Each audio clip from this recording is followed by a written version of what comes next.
What's up, everyone? Welcome back to Strike Fighters Modern Combat. Third Wire just released this update, which is the first naval pack. Includes the South China Sea map, anti-transport, anti-surface ships, and anti-carrier missions. So we're going to be showing you the best loadouts. This will be useful if you have the custom loadouts, but we'll try to also give some advice for people who don't have the custom loadouts, as well as some of the best planes that can be used for killing enemy ships. So without further ado, let's dive into the water, develop the sea skimming profile, and here we go. Have with the first plane, which is the F2A Viper Zero. So it's just simple. Just change out for the ASM2. Change out the external tanks for the ASM2.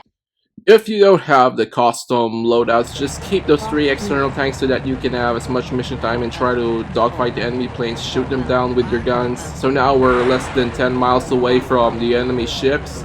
Look at the bottom right of the HUD cockpit. You see that we are less than the Z0, less than 10 miles away. That's an ideal launch, like 5 to 10 miles. This will mean that you can destroy the ships instantly because the missiles are impacting them so fast.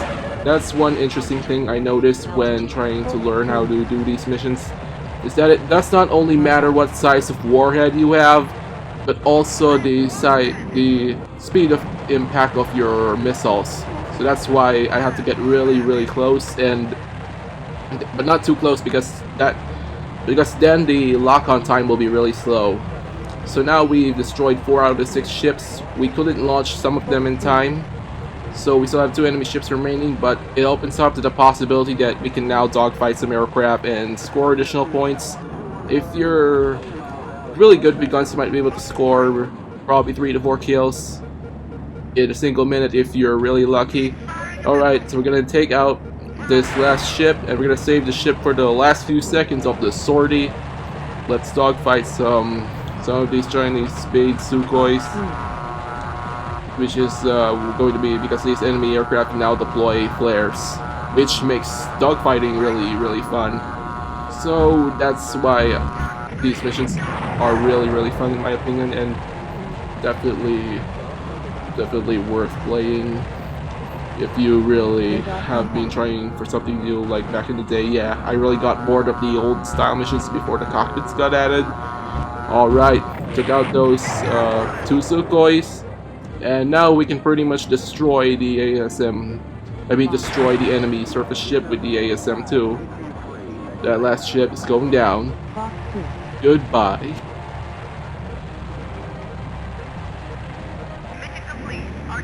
Alright, this is our results for this mission. Scored 1,200 points.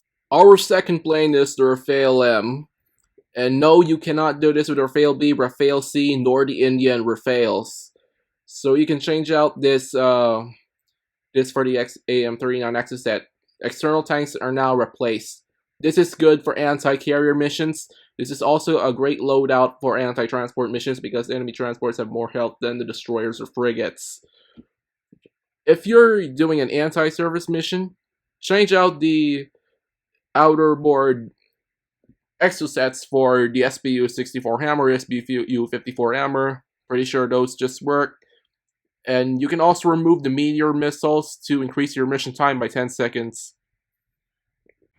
So we're now in our nighttime anti-surface mission. We're trying to target the advanced Chinese destroyers or frigates which have a protruding bow, and they're able to launch missiles at us at farther range.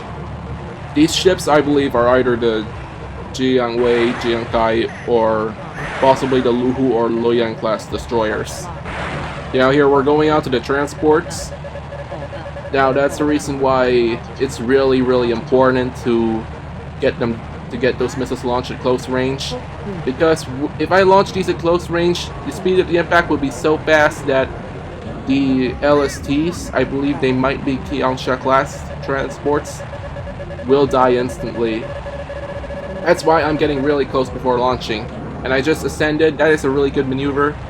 That makes it harder for the enemy's missiles to track you, and if they launch at you while you're very low and you suddenly climb, that will actually be enough to break the lock.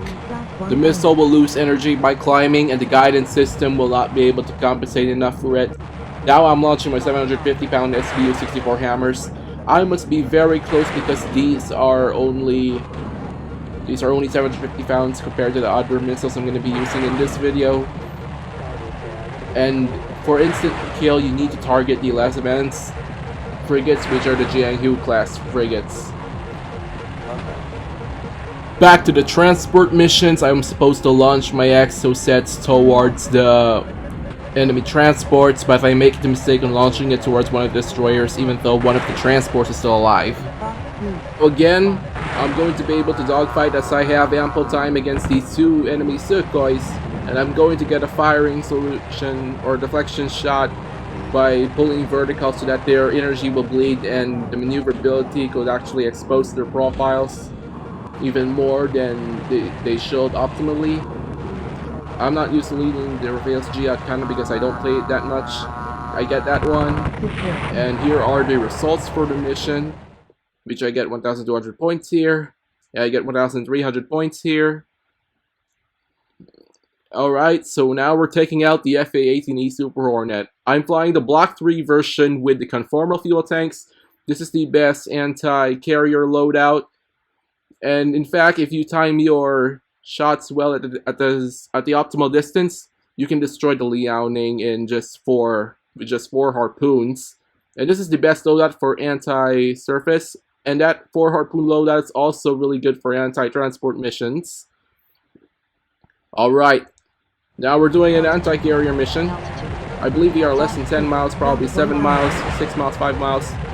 So within that distance, we are launching the harpoons against the enemy carrier. If I am close enough, 4 harpoons will be enough to take out the carrier. And you see that fake out maneuver that I've been using?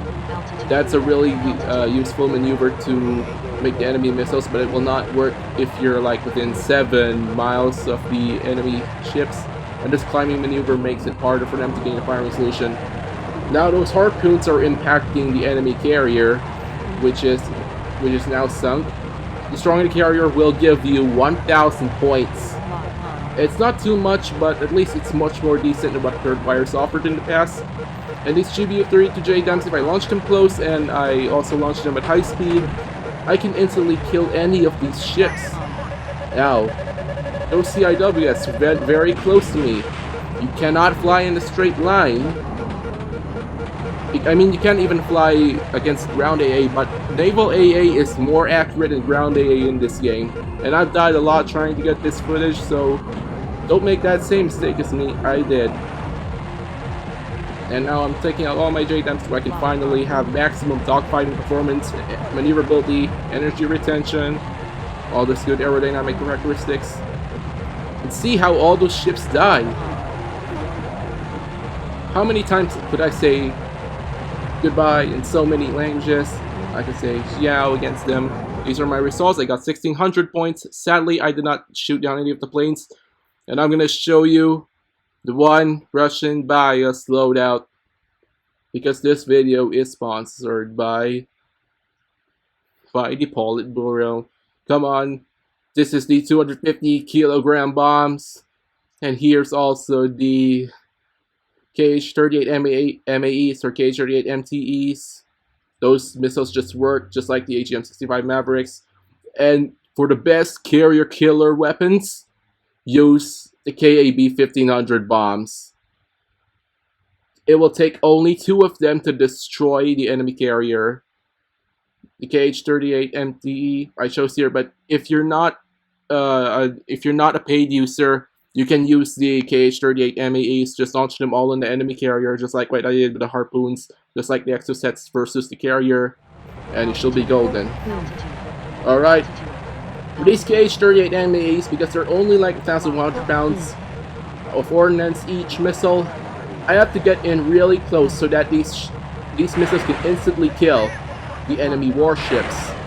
And then, when I launch these KH-38s, I will get the advanced frigates or destroyers. I will do a climbing maneuver so I can shake off any of those missiles that launch at low altitude against me. See, that maneuver has been timed very well. That missile just lost its luck, It's locked. And I am going to take out the enemy carrier after my massive climb here, which should put me at a safe distance from the enemy carrier CIWS. Bounce. Come on. Okay, 1 launched. And another one's been launched. Goodbye. Say whatever you can in your language. Doesn't matter. Look at these bombs. I could use 1 or 2 bombs on a less advanced frigate. Here, it took me only 2 bombs. I have to hit them in the middle. Goodbye again. That ship just went down. This is the best ship killer in the game. And the irony is that it does not have any anti-ship missiles. Oh man, Third Wire, please give the Russians their anti-ship missiles. And here I'm trying to dodge the big cannons, the 130mm and 76mm cannons, because those could kill almost instantly. And here I'm gonna get this ship.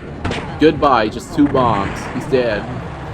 Now I'm diving on this ship next. He didn't get hit. Maybe I did not plan my approach carefully enough. But this ship is basically gonna die because I put it right in the middle. You want to put your bombs on the middle of the enemy ships because that's where they'll deal the most damage. And look at how many ships I destroyed. It took so many games to get this perfect game, and it also took luck as well. I will have to admit, you could score 2,600 points, and by the way, this is when the enemy activity is very heavy, and I just narrowly evaded those PL-15s by deploying flares or launched by J-20s. And here we are. The mission has been accomplished. So here are my final thoughts on the naval missions in this game. These naval missions are very, very good. They made me really think what loadout I needed. It didn't matter. I mean, it didn't matter how far you launch. I mean, it did somewhat, but here it matters much more because damage is variable depending on the speed of impact and the weight of the weapon. I am really impressed with what Third Wire's done in this update, and I'm really hoping to see more of these ships in the future. It'll be interesting to see how the super carriers, the Nimitz and Ford class, fare up against this Su-34 loadout.